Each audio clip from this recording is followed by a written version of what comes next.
Panama case की हंगामा खेज 10वीं समाअत। वजीर आजम के वकील ने पार्लियामेंट की तकरीर पर इस्तिस्ना का हक मांग लिया। कहा इस्तेहकाक मिल गया तो तकरीर में तजाद का मामला खत्म हो जाएगा। पार्लिमानी तकरीर को बतौर सबूत इस्तेमाल किया जा सकता है, सुप्रीम कोर्ट के रिमार्क्स। आवाज़ बुलंद इसलिए बात कर रहा हूं कि किसी तरह मेरी आवाज़ खान साहब के कानों तक पहुंच जाए, क्योंकि उन्हें ये आवाज़ पहुंचाना बहुत ज़रूरी है कि वो अपनी ही सियासत को मुनहदिम कर रहे हैं। और ये वही शख्स है, सुनने दे, ये वही शख्स है जिसने पाकिस्तान में जमहूरियत पर बार बार हमला किया। सुप्रीम कोर्ट के बाहर पैनामा का सियासी हंगामा जोरों पर। ख्वाजा साहिबान ने पीठ पीछे खड़े कप्तान को खरी खरी सुना दी। उनकी जायदाद और औलाद दोनों बेनाम हैं।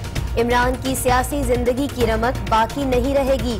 ख्वाजा आसिफ और ख्वाजा साद रफीक की मीडिया से बातचीत। जिसकी जायदाद भी बेनामी हो और कभी मालूम करें तो औलाद भी बेनामी हो, सुप्रीम कोर्ट में आना आता है, तकरीरें करनी आती हैं, भाषण देना आता है, लंबी लंबी छोड़नी आती है, सबूत देने नहीं आते। हिकमत अमली कह लें या उसको एक पागलपन कह लें, वो सिर्फ मीडिया में जिंदा रहना चाहते हैं, ना अवाम में जिंदा रहना चाहते हैं, ना पार्लियामेंट में को अपना रोल जो है वो अदा करना चाहते हैं। बड़ी धुआंधार तकरीर हुई, धुआं उठ रहा है यहां से। ऐसी तकरीर थी कि धुआं अब भी उठ रहा है। इमरान खान का जवाबी तंज। कहा पार्लियामेंट की तकरीर को इस्तिस्ने की बात का मतलब है कि वजीर आजम ने असेंबली में झूठ बोला। जमहूरियत में ऑपोजिशन जवाब तलब करती है, उस जवाब के अंदर नवाज शरीफ ने वो तकरीर की थी। वो ऐसे कोई तकरीर नहीं कर दी थी, पढ़ के तकरीर की थी। अदालत की गर्मा गर्मी अदालत के बाहर भी बरकरार। मुस्लिम लीग नून के रहनुमाओं की धुआंधार प्रेस कॉन्फ्रेंस। कहा जा रहा है कि हुकूमत कानून के पीछे छुप रही है। अगर कानून के पीछे ना छुपे तो कहां जाएं? पाकिस्तान बनाना रिपब्लिक नहीं है। अदालती मयार के मुताबिक सबूत पेश कर दिए।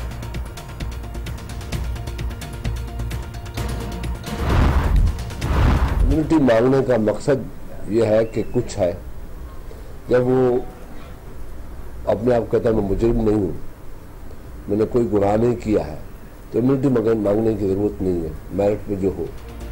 वजीर आजम ने गुनाह नहीं किया तो इस्तिस्ना क्यों मांग रहे हैं? खुर्शीद शाह का तंज। वजीर आजम को इस्तिस्ना देना है तो पहले यूसुफ रजा गिलानी की सजा खत्म करना होगी। ऑपोजिशन लीडर की गुफ्तगू। वजीर आजम की तकरीर को अदालती कार्रवाई का हिस्सा होना चाहिए, कायरा का मुतालबा।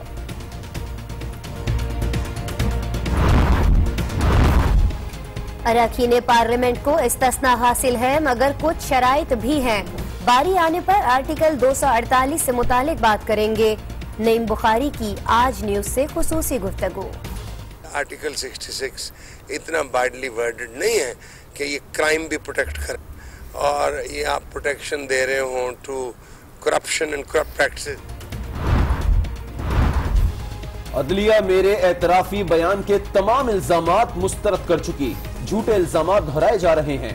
इसहाक डार ने इमरान खान के खिलाफ सुप्रीम कोर्ट से रुजू कर लिया।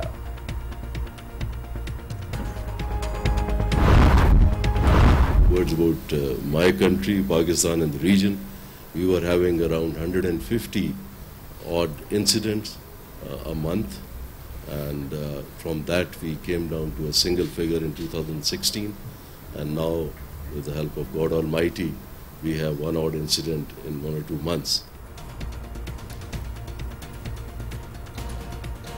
दहशतगर्दी कैंसर की शक्ल इख्तियार कर चुकी। ये पूरी दुनिया का मसला है और सबको मिलकर इसका मुकाबला करना होगा। पाकिस्तानी चाहते थे कि APS के मुल्जिमान को लटकाया जाए। पाक फौज के साबिक सरबराह का terrorism in the digital age मुज़ाकरे में इजहार ख्याल। राहदारी मंसूबा खित्ते के लिए गेम चेंजर बन रहा है। पाकिस्तान की इक्तिसादी तरक्की की रफ्तार खुशाइंद है। पूरे मुल्क में यकसां तरक्की हो रही है। वजीर आजम नवाज शरीफ की डिवोर्स में मीडिया से गुफ्तगू। सेशन जज के घर जुल्मो सितम सहने वाली कमसिन मुलाजिमा तैयबा के वालिदैन की बिलाखिर शनाख्त हो गई। मोहम्मद आजम और नुसरत बीबी हकीकी वालिदैन हैं। डीएनए और पुलिस की तहकीकाती रिपोर्ट कल सुप्रीम कोर्ट में पेश की जाएगी। छोटा पैकेट बड़ा धमाका। पाकिस्तान के 4 साला हुजैफा की जहानत ने दुनिया को दंग कर दिया। दुनिया के कम उम्र तरीन माइक्रोसॉफ्ट प्रोफेशनल बनकर बड़े बड़ों को पीछे छोड़ दिया। मैं साइंटिस्ट बन के ऐसा कंप्यूटर बनाऊंगा जो विदाउट इलेक्ट्रिसिटी के बगैर भी चले।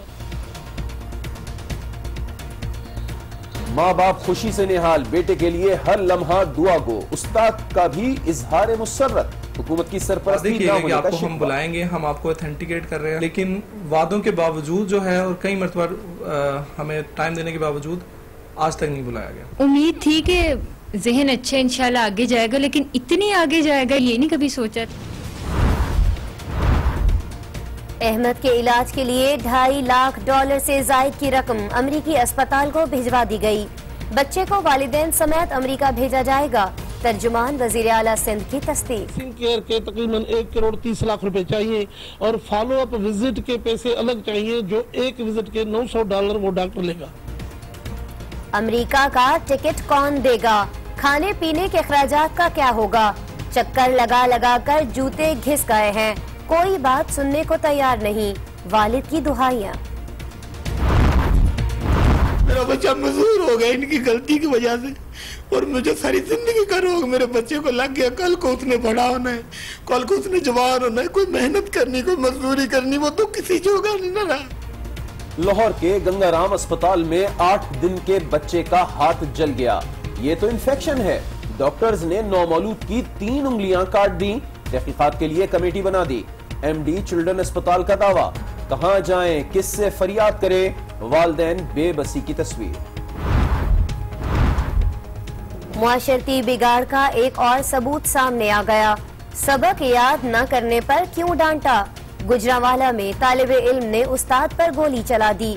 खुशकिस्मती से उस्ताद बच गए। तालिबे इल्म को गिरफ्तार कर लिया गया। बिलावल भुट्टो भी कंटेनर पर सवारी के लिए तैयार। पीपल्स पार्टी ने लाहौर से फैसलाबाद तक एहतजाजी रैली का शेड्यूल फाइनल कर लिया। पार्टी चेयरमैन 4 मकामात पर कारकुनान से खिताब करेंगे। रेंजर्स इख्तियारात का मामला जल्द हल होगा। मौला बख्चांडियों और निसार खोरों की यकीन दहानी। चौधरी निसार से तकलीफ है क्योंकि वो दहशतगर्दों के साथी हैं। मुशीर इत्तलात सिंध की फिर वजीर दाखिला पर चढ़ाई। कराची में सियासत से रोका जा रहा है। कारकुनान की गिरफ्तारियों का सिलसिला फिर शिद्दत इख्तियार कर गया। हम कानून शिकन नहीं, जायज सियासी स्पेस दी जाए। MQM पाकिस्तान के सरबराह की अपील। फौजी अदालतों के कयाम में तोसी का मामला। हुकूमत और अपोजिशन में इत्तेफाक राय नहीं हो सका। अपोजिशन ने नेशनल एक्शन प्लान पर अमल दरामद, मदारिस इस्लाहात और कल अदम तंजीमों के खिलाफ कार्रवाइयों पर जवाब तलब कर लिया। वजीर दाखिला की गैर हाजिरी पर कड़ी तनकीद। शकील आफरीदी कौमी मुजरिम है, अमरीका के हवाले नहीं करेंगे। हुकूमत ने वाज़ेह कर दिया। अमरीका बारहा डॉक्टर शकील की रिहाई और हवालगी का मुतालबा कर चुका है। वजीर कानून का सेनेट में बयान। बरतानिया भी पाक चीन इक्तसादी राहदारी का हिस्सा बनने का ख्वाहिशमंद। बरतानवी हाई कमिश्नर का ऑपरेशन ज़रबे अज़्ब की कामयाबी का एतराफ। लापता अफराद की जल्द बाजियाबी की ख्वाहिश का भी इजहार कर दिया। मुल्की और गैर मुल्की बेनामी जायदादों का सुराग लगाने के लिए सेनेट ने बिल मंजूर कर लिया। टैक्स बचाने वाले अफराद को भी टैक्स नेट में लाने में मदद मिलेगी। चीफ जस्टिस ने लाहौर के अस्पतालों में गैर मयारी स्टंट डालने के मामले और फ्रॉड का अज खुद नोटिस ले लिया। DG FIA से रिपोर्ट भी तलब। कराची के इलाके गुलशन इकबाल, गुलिस्तान जौहर और गुलजार हिजरी में जलजले के झटके। रेक्टर स्केल पर शिद्दत 3.6 रिकॉर्ड की गई। लोग घरों और दफातर से बाहर निकल आए। पाकिस्तान अब भी शदीद सर्दी की लपेट में। बालाई इलाकों में वक्फे वक्फे से बर्फबारी का सिलसिला जारी। बलूचिस्तान में भी बर्फबारी की पेशगोई। गिलगित बल्तिस्तान में झीलें जम गईं। आवाम को पानी के हुसूल में मुश्किलात का सामना।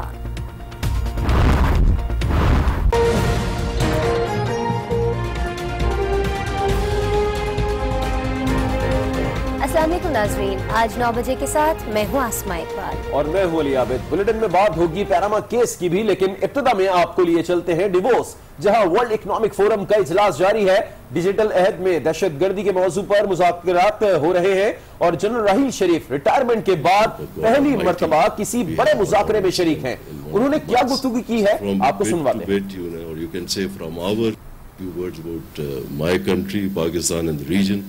We were having around 150 odd incidents a month, and from that we came down to a single figure in 2016, and now with the help of God Almighty we have one odd incident in 1 or 2 months. So from bit to bit, or you can say from hours to days to weeks and to months, and there we are in months, and I'm sure we'll have that first 1 year. But as you said, it's a very, very deadly thing, and we all need to put our act together and react against it. So somebody mentioned about human rights, so they just literally got hold of me and said that, what about our human rights? So there is a balance which is required, and especially for those, I would say, hardcore terrorists who have been holding heads of 2 of my soldiers, one in each hand, and playing football with the third one. So there is a need to deal with these terrorists in a very firm, in a very bold, audacious, and I personally feel in a manner that it creates deterrence. Obviously the norms and other rules and regulations need to be followed, but I think that's the way forward for those who, and then the second point, obviously, the counter narrative, that is very, very important. In fact, the same vehicle which they are using, I personally feel we should be using it better than them, and this counter narrative should be going out day in, day out, and all our youth and the people who get radicalized or who get impressed and all this narrative should be so potent, so strong, that it should nullify everything. There are courts which can take decisions, and in our case, I'll openly admit, we had the military courts, and about 170 odd individuals were convicted and punished. There's a number of them given death sentence now. Obviously, there's still a very large number which is going through the process, and I must admit also that this was need of the hour. It was unusual time, so for that unusual you can say arrangement was required, so we did that, and there is deterrence which obviously those who are in the pipeline, those who are gradually getting indoctrinated and all, they do get deterred. So I think apart from a kinetic operation, there's a development prong which is required, and with that this deterrence has to be in place, and it does work in my opinion. Education.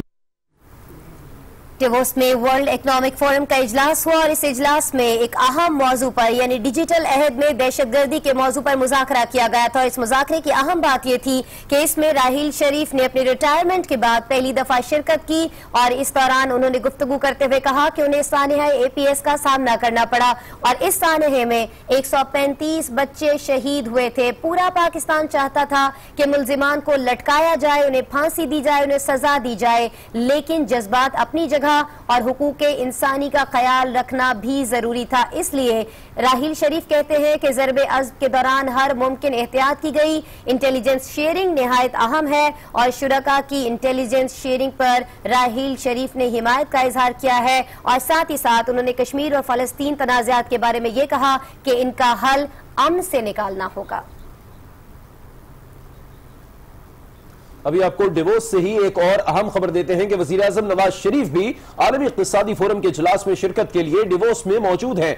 Media से गुफ्तगू में वो कहते हैं कि मुल्क की तरक्की का एतराफ आलमी इदारे भी कर रहे हैं। सड़कें बनेंगी तो ही तरक्की होगी, तरक्की कहीं से उड़कर नहीं आती है। मजीद कहते हैं कि आज बलूचिस्तान में समाजी नाहमवारियां तेजी से दूर की जा रही हैं। दुनिया के जो अखबारात हैं, मीडिया है, जो इंटरनेशनल मीडिया और जो इंटरनेशनल जो एजेंसीज हैं वो पाकिस्तान के बारे में बड़ी अच्छी बातें करते हैं और बहुत उससे इनकरेजमेंट होती है। और अल्हम्दुलिल्लाह पाकिस्तान के अंदर इन्वेस्टमेंट भी बाहर से खासी आ रही है। और पाकिस्तान के अंदर आप इन्फ्लेशन देख लें, पाकिस्तान का GDP देख लें, माशाल्लाह बहुत उम्दा है। और इस वक्त हमारी रेवेन्यू कलेक्शन भी पहले से बहुत बेहतर है और पाकिस्तान में जो CPEC है वो बड़ी तेज़ी के साथ आगे बढ़ रहा है। और जैसे कि मैंने पहले भी कहा कि CPEC अल्लाह के फजल से एक गेम चेंजर है, तो वो माशाल्लाह गेम चेंजर बन रहा है।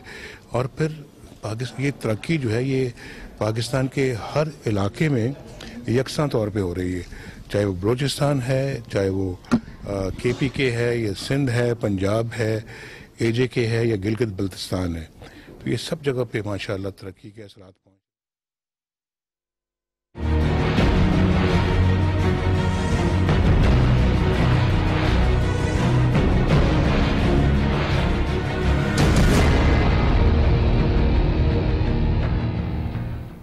और अब बात पैनामा केस की, जिसकी सुप्रीम कोर्ट में 10वीं समाअत मुकम्मल हुई तो वजीर आजम के वकील के दलाइल जारी थे। वकील ने आईनी इस्तिस्ना से मुतालिक आर्टिकल 248 का हवाला दिया, तहम इस्तिस्ना का हक आर्टिकल 66 के तहत मांगा। साथ ही कह दिया कि आर्टिकल 66 का इस्तेहकाक मिल जाए तो वजीर आजम की तकरीर में तजाद का मामला खत्म हो जाएगा। अदालत का कहना था कि पार्लिमानी तकरीर को बतौर सबूत इस्तेमाल किया जा सकता है। जस्टिस आसिफ सईद खोसा की सरबराही में 5 रुकनी बेंच ने समाअत की। मखदूम अली खान ने आर्टिकल 19, 66 और 248 के हवाले दिए और कहा कि आजादी इजहार बुनियादी हक है। आर्टिकल 248 में वजीर आजम को इस्तिस्ना भी हासिल है। जस्टिस खोसा ने कहा कि आर्टिकल 19 इजहार राय का हक देता है, लेकिन आप इस्तिस्ना मांग रहे हैं। पार्लियामेंट की तकरीर को अरकान के खिलाफ बतौर सबूत इस्तेमाल किया जा सकता है। मखदूम अली खान ने कहा कि आर्टिकल 248 के तहत जुल्फिकार अली भुट्टो भी इस्तिस्ना मांग चुके हैं। पनामा मुकदमा में वजीर आजम आर्टिकल 66 के तहत इस्तिस्ना का वही हक मांग रहे हैं जो हर पार्लियामेंटेरियन को है। बेंच ने दरखास्त गुजार के इल्जामात की जानिब तवज्जो दिलाई तो मखदूम अली खान ने कहा कि दोनों तकारीर में तजाद है, लेकिन अगर आर्टिकल 66 का इतलाक होगा तो तजाद खत्म हो जाएगा। तकरीर को बतौर शहादत पेश नहीं किया जा सकता। जस्टिस खोसा ने कहा कि तशरीह की गर्ज से तकरीर का अदालती जायजा लिया जा सकता है। अदालत ने वकील को दलाइल में मजीद आगे बढ़ने के लिए भी कहा, लेकिन मखदूम अली खान का ज्यादा वक्त आर्टिकल 40 के दलाइल पर खर्च हुआ। बाद में वकील ने कहा कि दुबई फैक्ट्री से नवाज शरीफ के ताल्लुक की कोई दस्तावेज नहीं। नवाज शरीफ के खिलाफ वेल्थ टैक्स अदम अदायगी पर भी किसी अदालत का फैसला नहीं। 14 साल पहले के मनसूख कानून पर वजीर आजम की नाअहली मांगी जा रही है। उनके दलाइल जारी थे कि समाअत मुलतवी कर दी गई। दूसरी जानिब वफाकी वजीर खजाना इसहाक डार ने सुप्रीम कोर्ट में एक मुतफर्रिक दरखास्त दायर की है, जिसमें इमरान खान के माजी के बयान हल्फी पर दावों को झूठा करार देते हुए कार्रवाई का मुतालबा किया गया।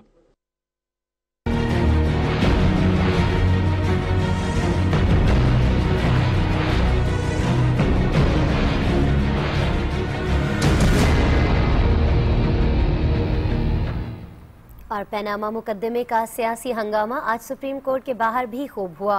किचन कैबिनेट के 2 सरगर्म ख्वाजा साहिबान ने पीठ पीछे खड़े होकर कप्तान का ऐसा मुकाबला किया कि मुखालिफ कारकुन भी नारेबाजी पर मजबूर हो गए। आइए आपको दिखाते हैं इस्लामाबाद से अली फरकान की रिपोर्ट में। ये वही शख्स है, सुनने दे। बड़ी धुआंधार तकरीर हुई, धुआं उठ रहा है यहाँ से। आदमी को शर्म आनी चाहिए, यहाँ नहीं चाहिए। मैं ये उम्मीद रख रहा था कि ये इसके ऊपर बात करेंगे, लेकिन मुझे तो वहाँ से तकरीर की आवाजें आ रही थी। मुस्लिम लीगी लीडर अदालत के बाहर बीच सड़क पर मीडिया के सामने बयानबाजी के लिए आए तो पीछे कुछ फासले पर कप्तान अपनी टीम के साथ बारी के इंतजार में थे। बयानबाजी का जवाब भी खूब मिला। किसी तरह मेरी आवाज खान साहब के कानों तक पहुंच जाए। जितनी ऊंची आवाज थी उतना ही इनको पता है कि ये झूठ को छुपाने की कोशिश कर रहे हैं। हम पहले PMLN के वर्कर हैं, वजीर जो हैं वो बाद में हैं। मैदान तो अदालत के बाहर लगा था, लेकिन जिक्र इलेक्शन कमीशन का भी आया। ये इलेक्शन कमीशन ऑफ पाकिस्तान में जो PTI के फंड उड़ाए गए हैं जो बैरून मुल्क से आए थे, उसका हिसाब कौन देगा? केसेस क्या करवाए हुए इलेक्शन कमीशन में? मुंह बंद करवाने के लिए, ब्लैकमेल करने के लिए। फ्रीकैन ने ताबड़तोड़ हमले भी किए और उसके जवाब भी दिए। हम सालों से इनकी गालियां सुन रहे हैं और सुनते हैं, और हमारी प्रेस कॉन्फ्रेंस इनको बर्दाश्त नहीं है। जमहूरियत में ऑपोजिशन का काम होता है जवाब लेना। गवर्नमेंट का काम ये नहीं होता जो ये इन दो हजरात ने शोर मचा के किया है। ऑफशोर का जवाबी इल्जाम लगा और चोर डाकू कहने का जवाब भी आया। खुद ऑफशोर के बानी निकले तो फिर चुप लग गई, और जब साथियों की ऑफशोर कंपनियां निकली जो इनकी ATM मशीनें साथ आई हुई हैं, तब होश उड़ गए। 15,000 रुपए की जेब कुतरी करता है, आप उसे चोर कह देते हैं। अरबों रुपए की जो चोरी करता है उसको मैं डाकू ना कहूं तो और क्या कहूं?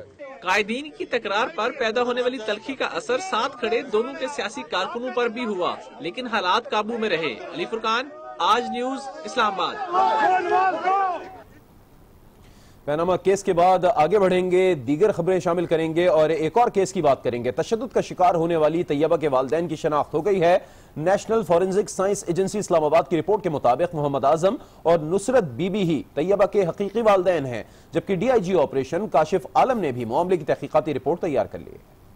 ये बात तशद्दुद केस की अहम समाअत बुध को सुप्रीम कोर्ट में होगी। अदालती हुक्म पर मुकर्ररा वक्त से कबल ही तैयबा के वालिदैन का पता चल गया, जबकि DIG ने भी तहकीकाती रिपोर्ट तैयार कर ली है। तशद्दुद का शिकार होने वाली 10 साला घरेलू मुलाजमा के वालिदैन की शनाख्त हो गई है। तैयबा के वालिदैन की शनाख्त national forensic science agency Islamabad की रिपोर्ट के जरिए हुई। रिपोर्ट के मुताबिक मोहम्मद आजम और नुसरत बीबी ही तैयबा के हकीकी वालिदैन हैं। National forensic science agency Islamabad जल्द अपनी रिपोर्ट पुलिस के हवाले करेगी। वालिदैन की शनाख्त DNA टेस्ट के जरिए हुई। अदालती हुक्म पर तमाम दावेदार वालिदैन के DNA टेस्ट के लिए ब्लड सैंपल लिए गए थे, जिन्हें national forensic science agency Islamabad भिजवाया गया था। दूसरी जानब DIG ऑपरेशन काशिफ आलम ने तैयबा तशद्दुद केस से मुताल्लिक तहकीकाती रिपोर्ट भी तैयार कर ली है। DIG ऑपरेशन अपनी तैयार करदा तहकीकाती रिपोर्ट कल सुप्रीम कोर्ट में जमा कराएंगे।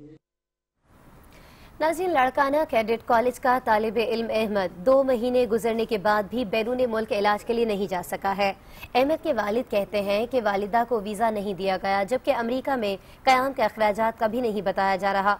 दूसरी जानिब वज़ीर आला हाउस तर्जुमान कहते हैं कि अमरीकी अस्पताल को इलाज की तमाम रकम भिजवाई जा चुकी है। ऐसा तासुर गलत है कि सिंध हुकूमत इस मामले को भूल गई है। ये मामला क्या है, कफील अहमद बताएंगे। अगस्त 2016 लाड़काना में तालिब इल्म पर तशद्दुद वाक़यात सामने आया। इस बात को तकरीबन 6 माह बीत गए हैं। हुकूमत ने नोटिस लिया और अहमद का इलाज अमरीका में कराने का फैसला हुआ। इस बात को भी 2 माह गुजर चुके हैं। अहमद और उसके वालिद को अमरीका का वीजा जारी हो गया, लेकिन फिर भी अहमद इलाज के गर्ज से अमरीका ना जा सका। पहले तो वजह बनी अहमद की वालदा को वीजे की अदम दस्तयाबी, लेकिन अब मसला है अमरीका जाने का। अहमद के वालिद का कहना है कि टिकट कौन देगा, अमरीका में क़याम कैसे होगा, वहाँ इखराजात का मामला क्या होगा। कोई हुकूमती नुमाइंदा बात सुनने को तैयार नहीं। चक्कर लगा लगा कर जूते घिस गए हैं। नर्सिंग केयर के तकरीबन 1 करोड़ 30 लाख रुपए चाहिए और फॉलो अप विजिट के पैसे अलग चाहिए, जो एक विजिट के $900 वो डॉक्टर लेगा, क्योंकि उसके बाद वो देखेंगे कि एयरवे ठीक हुआ है या नहीं हुआ। ये सारे मसले, एकोमोडेशन, ट्रांसपोर्टेशन, इसके इक्विपमेंट्स उसका किस तरह होगा, ये मुझे कुछ भी पता नहीं है, और ये भी पता नहीं है कि हम कब जाएंगे। दूसरी जानिब तर्जुमान वजीर आला हाउस कहते हैं कि बैरून मुल्क इलाज के मामलात में वक्त दरकार होता है। ये तासुर गलत है कि अहमद के मामले को सिंध हुकूमत भूल गई। उन्होंने कहा कि अहमद के इलाज के लिए $2,73,438 अमरीकी अस्पताल को भिजवा दिए हैं, जबकि अहमद को सफर के दौरान सहूलियात के लिए एयरलाइन से बातचीत चल रही है। तर्जुमान का कहना था कि अस्पताल की जानिब से इलाज का शेड्यूल मौसूल होते ही अहमद को वालिद और प्रोटोकॉल अफसर के साथ अमरीका भेजा जाएगा। आगे बढ़ते हैं, आपको बताएं कि पाकिस्तानी बच्चों ने माइक्रोसॉफ्ट की दुनिया में तहलका सा मचा रखा है। पहले 9 साल, फिर 7 साल और अब 4 साल की उम्र में ही लाहौर के नन्हे बच्चे ने यंगेस्ट माइक्रोसॉफ्ट सर्टिफाइड का खिताब हासिल कर लिया है, जो साइंसदान बनने का ख्वाब भी सर पे सजाए बैठा है। लाहौर से हुमा भट्ट मजीद बताएंगी। छोटा पैकेट बड़ा धमाका, तोते की तरह टर टर करता और बहन के साथ खेलने में मसरूफ ये है 4 साला हुजैफा, जिसकी प्यारी प्यारी बातें हर किसी को अपनी तरफ मुतवज्जो करती हैं। और एक दिन मैं छोटा सा था, मेरे पास एक मोटे बाइक की पजल थी। रावी रोड का ये नन्ना माइक्रोसॉफ्ट प्रोफेशनल विंडोज 7 की हर खराबी से मुतल्लिक बखूबी आगाह है और उसे हल करना उसके बाएं हाथ का खेल है। जनवरी में इंटरनेशनल इंफॉर्मेशन टेक्नोलॉजी के मुकाबले में इस गोलू मोलू नन्हे होनहार ने यंगेस्ट माइक्रोसॉफ्ट प्रोफेशनल का खिताब अपने नाम किया है। उसे नहीं मालूम कि उसने क्या कारनामा सरअंजाम दिया, मगर बड़े बड़े ख्वाबों को जरूर अपनी पलकों पर सजाए बैठा है। मैं साइंटिस्ट बन के ऐसा कंप्यूटर बनाऊंगा जो विदाउट इलेक्ट्रिसिटी के बगैर भी चले। हुजैफा की कामयाबी पर माँ बाप की खुशी का कोई ठिकाना ही नहीं, जो बेटे के लिए हर लम्हा दुआगो हैं। लेकिन इस आईटी प्रोफेशनल के उस्ताद हाफिज बिलाल कहते हैं 3 बार पाकिस्तान ने इंफॉर्मेशन टेक्नोलॉजी में नाम हासिल किया, मगर हुकूमत बिल्कुल तवज्जो नहीं देती। वादे किए गए कि आपको हम बुलाएंगे, हम आपको ऑथेंटिकेट कर रहे हैं, लेकिन वादों के बावजूद जो है और कई मरतबा हमें टाइम देने के बावजूद आज तक नहीं बुलाया गया। उम्मीद थी कि जहन अच्छा इंशाल्लाह आगे जाएगा, लेकिन इतनी आगे जाएगा ये नहीं कभी सोचा था। आईटी प्रोफेशनल्स के इस मुकाबले में हुजैफा को माइक्रोसॉफ्ट प्रोफेशनल के साथ स्पेशलिस्ट का खिताब भी दे दिया गया है। तोतली जुबान में अपनी बातों को समझाते इस यंगेस्ट माइक्रोसॉफ्ट प्रोफेशनल के ख्वाब तो बहुत बड़े हैं, लेकिन उसकी ताबीर हुकूमती तवज्जो के बगैर मुमकिन नहीं। हुमा बट, आज न्यूज़, लाहौर। खबर शामिल करेंगे गुजरांवाला से, जहां तालिब इल्म ने सबक याद न करने पर सरजनिश करने वाले टीचर पर फायरिंग कर दी। पुलिस ने तालिब इल्म को गिरफ्तार करके उसके कब्जे से पिस्टल भी बरामद कर लिया है। सर के साथ झगड़ा नहीं था होगा, उन्होंने मुझे डांटा था तो मैंने उनकी जाके बातें इस पर सर को बताया तो उन्होंने बोला था चलें आपका मसला हल कर दें। गुजरांवाला के इलाका सैटेलाइट टाउन में सर्जिश करने पर फर्स्ट ईयर के तालिब इल्म अहमद ने मुबैना तौर पर अपने उस्ताद शुएब पर फायरिंग कर दी, जिससे वो मौजूदा तौर पर बच गया। वाकये पर 16 साल अहमद का कहना है कि उसने उस्ताद पर फायरिंग नहीं की। उसका दोस्त पिस्तौल लेकर आया था, जिसको वो देख रहा था कि वो हादसाती तौर पर उससे चल गई। भैया वो बाइक खड़ा हुआ था, वो कहता ये देखे पिस्टल कैसा है, उसने पिस्टल कहा तो मैंने किया, वो भी बोलने लगे तो उससे पहले मेरे से फायर हो गया। एक फायर हुआ है, उसके बाद हमने पिस्टल मैंने उसमें से मैगजीन निकाला है और उसके दोस्त को पकड़ाने लगा तो इसी तरफ पुलिस आ गई।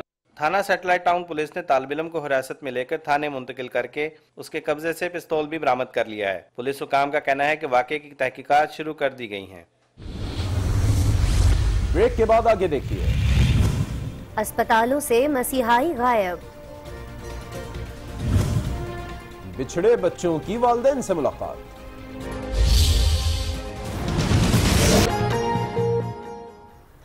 Welcome back again. अब आपको बताते हैं कि सरकारी अस्पतालों में इलाज की सहूलियात से मुस्तफीद होना किसी गरीब के बस की बात नहीं है।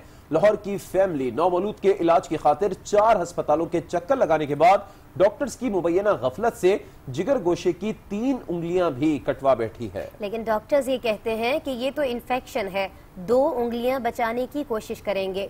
इसी पे मजीद रिपोर्ट करेंगी हुमा भट्ट। रिपोर्ट करवा दो, ये करवा दो रिपोर्ट, ये करवा दो, ये दिल वाले हॉस्पिटल चल जाओ, ये नेशनल में चल जाओ, ये फलाने में चल जाओ। आईसीयू के बाहर बेबसी की तस्वीर बने ये वालिदैन अपने बच्चे की सेहतयाबी के लिए दुआ कर रहे हैं। शादरा के रिहायशी खुर्रम शहजाद के यहाँ 8 रोज कबल बेटे की पैदाइश हुई। सांस की तकलीफ के बायस नवाज शरीफ अस्पताल से गंगाराम अस्पताल और फिर वहाँ हाथ जल जाने के बायस मेयो अस्पताल रेफर हुआ, मगर बेटे की तबीयत न संभली तो चिल्ड्रन अस्पताल में ऑपरेशन हुआ और बच्चे की 3 उंगलियां काट दी गयी। मेरा बच्चा मजदूर हो गया इनकी गलती की वजह से, और मुझे सारी जिंदगी का रोग मेरे बच्चे को लग गया। कल को उसने बड़ा होना है, कल को उसने जवान होना है, कोई मेहनत करनी, कोई मजदूरी करनी, वो तो किसी जोगा नहीं ना रहा। अब तो कट गया उसका हाथ, अब 2 उंगली बची है बस। अल्लाह पाक उसे जिंदगी तंदुरुस्ती दे, बस यही दुआ है।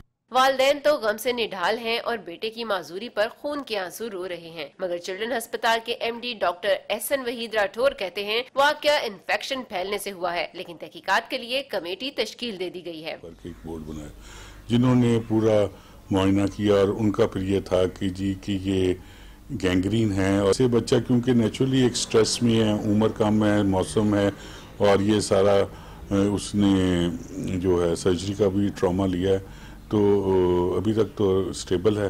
कमेटी का फैसला जो भी हो, लेकिन सरकारी अस्पतालों में मरीजों को बार बार दीगर अस्पतालों में रेफर करना और डॉक्टर्स की अदम तवज्जो मरीज के वर्सा का जीना मुहाल कर देती है। हुमा भट्ट, आज न्यूज, लाहौर। और नाज़रीन, मुख्तलिफ मसाइल के बायस घर छोड़कर लापता हो जाने वाले कराची के 7 बच्चों को सूबाई महकमा सोशल वेलफेयर ने लाहौर से बाजियाब करा के वालिदैन के हवाले कर दिया। वालिदैन से मुलाकात के बाद बच्चों की खुशी देखने के काबिल थी। अमीशा मजीद बताएंगे। उस माँ के दिल की कैफियत क्या होती है जिसका लाल कई माह बाद उसे दोबारा मिल जाए। उन माओं के चेहरों से इस बात का अंदाजा बखूबी लगाया जा सकता है। कराची से ताल्लुक रखने वाले 7 बच्चों को महकमा सोशल वेलफेयर सिंध ने लाहौर से बाजियाब कराया, तो वालिदैन से बच्चों की मुलाकात का मंजर ही कुछ और था।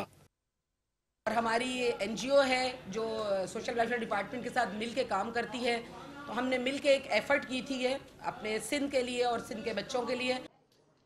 कराची के इब्राहिम ने घर से लापता होने की कहानी तो नहीं बताई, अलबत्ता अब अपने अम्मी अब्बू से मिलने पर बेहद खुश है।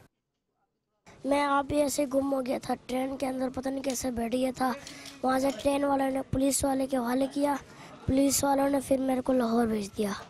मेरे को अच्छा लग रहा है, मैं खुश हूँ बहुत। स्कूल भी पढ़ता हूँ, मदरसा भी पढ़ता हूँ, खुश हूँ बहुत। वालिदैन ने अपने जिगर गोशों की बाजियाबी पर हुकूमत सिंध के इक़दाम को बेहद सराहा।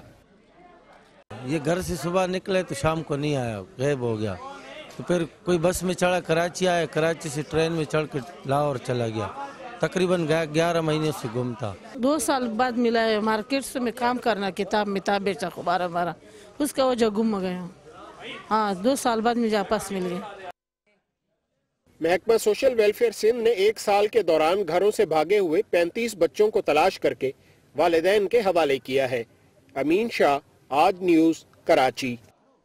खेलों की खबरें भी शामिल करेंगे, लेकिन एक ब्रेक के बाद। आज के साथ रहिए।